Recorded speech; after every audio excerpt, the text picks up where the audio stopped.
Hey everyone, what's going on? Joey here, and today is the day we're doing our first official reveal video, and we're gonna tackle who is under the mask of the Tulip. We're gonna go through the clues, we're gonna go through the pitch correct audio, we're gonna compare the audio, and I have some big evidence which you have to wait for at the end of the video. Pretty much just 100% screaming, yeah, it's definitely that person. Anyway, before we get started, make sure you subscribe, you turn on notifications, and you give this video a thumbs up. Let's get started. So we're 3 weeks into The Masked Dancer, and as you know, if you follow this channel, I don't reveal people until we get about 2 episodes per person, but I sat down over the weekend and really hammered through all the clues for the Tulip. As you know, I put a poll together on my Instagram. You guys gave me the top 3 guesses to kind of go through. We went through them in another video to give you guys sort of like, hey, here's all the tools to kind of figure out who's under the mask. And during the entire process, I kind of found, you know me, I like to find all of the evidence on who it could be. And I just so happened to find some really hey, this is definitely it kind of evidence. And so we're going to go through right now all the clues and the audio, and then we'll answer all of the clues and then play that little thing for you at the end. So here we go, guys, starting off with the clues. Now, keep in mind, we've only seen the Tulip for 1 episode. I know, it goes against my rules where we don't reveal people until we get at least two episodes in. But, I mean, right now, guys, it's just such a strong, every single clue matches up to this one person. So here we go. These are the clues that they give us on the show. It started off just sort of like a vlog, like you do here, like, hey guys. So she goes, hey guys, I thought I wouldn't have anything to talk about, but then I found this job. So found this job isn't like, maybe she hasn't been doing something for a while and she hasn't had a job in a while. Now she finally has a job because obviously COVID. I don't want this to sound like one of those good guys, bad guys stories, but growing up, I was teased all the time. My confidence tumbled, and I tried my best not to let trolls get into my head.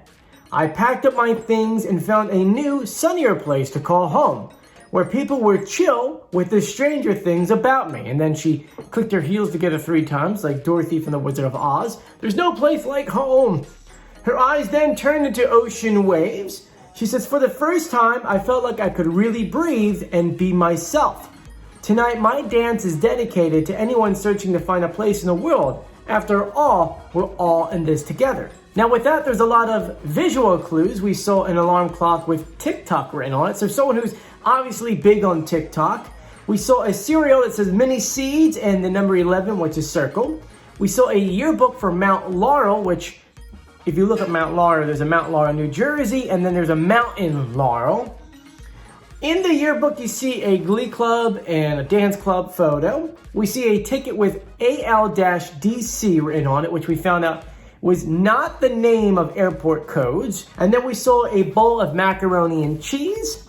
Her word up clue was triple, and then she's seen tap dancing during her performance. So those are all the clues that it gave us. Remember, only 1 episode. That's all we have right now.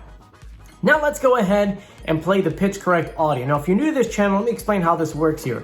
Every single week, the masked singer and masked dancer gives us these clue packages, and in those clue packages is the real celebrity talking. We do confirm it actually is the real celebrity talking. But Fox is smart. They're like, hey, look, we can't let them speak in their real voices because if we do, then people are going to recognize it, and then there's no fun. So they take that audio, they put it through an audio process where they speed it up and they pitch it up, and then that's the audio they give us. But me doing what I do, I'm an executive audio producer in New York City. I'm like, you know what? I could slow that down. I could pitch correct it. And then we can hear the real celebrity voices. Now that plus the clues and our top guesses, we can determine who's under the mask of every single character. And now we've been doing this since week 1 of season 1 of The Masked Singer. We've got them all right with the exception of 1. So stick with me, baby. We know what we're kind of doing here.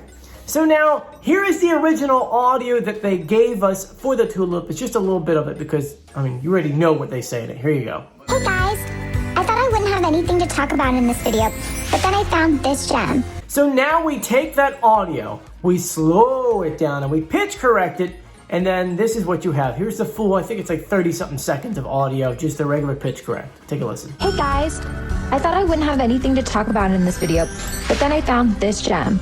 I don't want this to sound like one of those good guy, bad guy stories, but growing up, I was teased all the time. My confidence tumbled. But I tried my best to not let trolls get in my head. I packed up my things and found a new sunnier place to call home, where people were chill with the stranger things about me. For the first time, I felt like I could really breathe and be myself. Tonight, my dance is dedicated to anyone searching to find their place in the world. So now, thinking of who your best guesses are and that pitch correct audio, who do you think it is? Let me know in the comment section. Of course, I'm going to tell you who I think it is, and then we're going to answer all the clues, and then I'm going to give you that evidence that really kind of seals the fate in on this person. So comment below, because I think it is Mackenzie Zingler. That's right. It's got to be Mackenzie. Let's go ahead, before we answer the clues, let's go through the pitch correct audio. We'll go ahead and play a little bit of the pitch correct audio, and then from there, play an interview clip of Mackenzie. That way you can kind of compare it. Here you go. I don't want this to sound like one of those good guy, bad guy stories, but growing up, I was teased all the time. My confidence tumbled. 100% gonna say dog person. 96% said dog. So it does sound like Mackenzie or Kenzie or Mac, whatever you call her, because she's got a million different names. If you watch Dance Moms, they called her everything. Now let's answer those clues. The ALDC ticket actually represents the Abby Lee Dance Company. She first appeared on that in 2011, so when you see that 11 being circled on the box, that answers the second clue right there. TikTok, she's got 19 million subscribers or likes or follows, whatever they call them on TikTok.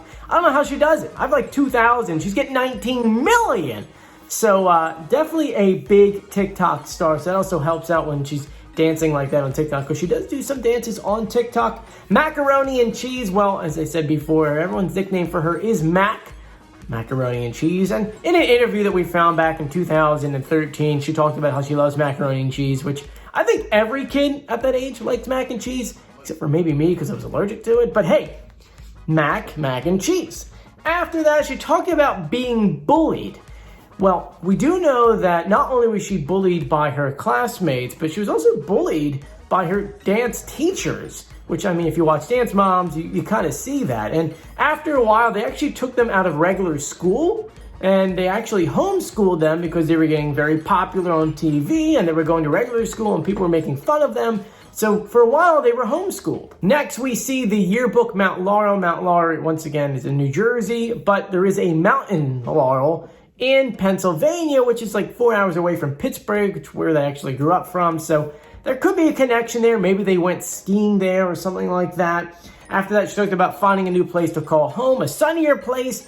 They did move to California after a while to get away from all the drama in Pittsburgh. As you can tell, growing up in that small town of Pittsburgh, I know I'm calling it small, but I mean, we're from New York City, which is like massive. So Pittsburgh is kind of tinier, you guys are kind of put, but after being in that small town with everyone kind of knowing their business, you kind of want to get out of there. And so they did to California, where it's a lot sunnier and where there's ocean waves. And if you look at California, ocean waves, in the eyes of the Tulip, there were waves kind of rolling along. Back to that yearbook for a second. You saw the Glee Club and a dance club. Well, Mackenzie is a singer. She's actually a triple threat, where her word up comes from. She's a singer, a dancer, and then on top of that, she can act. So there's your triple threat and the Glee Club, and of course dancing. So dance club, obvious at this point right here. She says, for the first time, I feel like I can really breathe and be myself. Well, breathe is a really big clue because she has a song called Breathe. Here's a clip. Next, we see her clicking her heels together 3 times like Dorothy from The Wizard of Oz, and that's a great clue because it turns out Mackenzie was in the winter. Well, it wasn't called Wizard of Oz. It was actually called The Winter of Oz, which was Todrick Hall's kind of version of The Wizard of Oz, which was a more modern take on The Wizard of Oz. Oh, not only was she in it, she was also Dorothy, so no place like home. I'm not a scarecrow. I'm a girl. After that, she talked about we're all in this together. Well, back in 2017, she actually revealed in the interview that her all-time favorite movie is High School Musical, and she loves all the movies. So she's probably very happy that You Know Who is one of the judges on the show. And the last 2 clues we have, one is the tap dancing. Well, she's been tap dancing her whole life on the Dance Mob series. She talked about tap dancing a lot. And while there isn't a individual video of her tap dancing, There are different videos of her tap dancing in a group. Here's a video.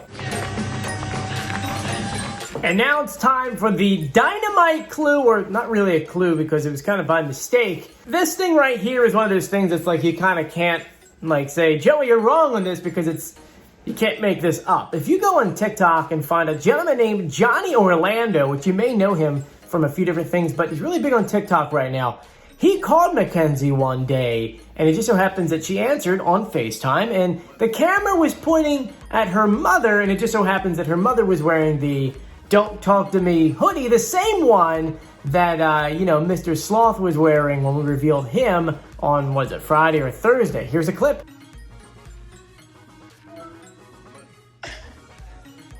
I ain't never seen two pretty best friends. Okay. So there you guys go. Is that enough evidence for you guys to reveal who's under the mask of the Tulip? Mackenzie, welcome to The Masked Dancer. Hey, if you ever want to come on for an interview, please let me know. I'll be glad to have you. I know the fans will be glad to have you on the show. But let me know, do you agree with me or you disagree with me? Let me know in the comment section. And if you haven't done so yet, please subscribe, turn the notifications, and give this video a thumbs up. I'm Joey. Stay safe, everyone. I'll see you later. Bye.